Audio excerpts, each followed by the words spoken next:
بسم اللہ الرحمن الرحیم ما کان محمد ابا احد من رجالکم ولکن رسول اللہ وخاتم النبیین صدق اللہ العظیم۔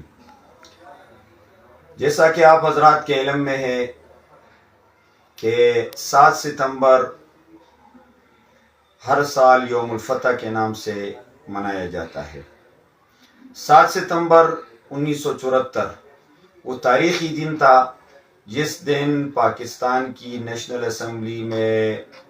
حضور صلی اللہ علیہ وسلم کی ختم نبوت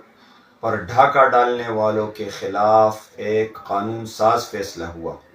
اور پاکستان کے آئین اور قانون میں یہ بات لکھی گئی اور ایک قانون بن گیا کہ آئندہ کے لیے جو بھی بندہ ختم نبوت پر ڈاکہ ڈالے گا تو وہ کافر قرار دیا جائے گا اور وہ مسلم نہیں بلکہ نان مسلم تصور کیا جائے گا۔ اس لیے میری درخواست یہ ہے، یہ میں پیغام اپنے ان تمام دینی مدارس، سکولز، کالجز، دیگر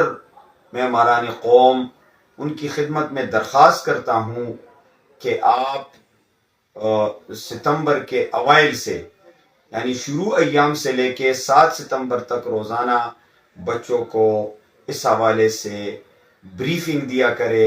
ان کو سمجھایا کرے، ختم نبوت کے حوالے سے ان کو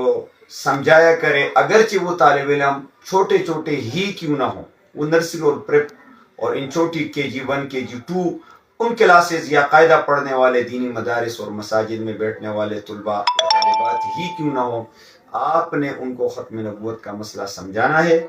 اور یہ بھی بتانا ہے کہ 6 ستمبر 1974 کو وہ تاریخی فیصلہ ہوا تھا اور پاکستان کے آئین اور قانون میں یہ بات لکھی گئی تھی کہ آئندہ کے لیے جو شخص حضور صلی اللہ علیہ وسلم کو خاتم النبیین تسلیم نہیں کرے گا اس کا اسلام سے کوئی تعلق نہیں۔ اللہ ہم سب کا حامی و ناصر ہو۔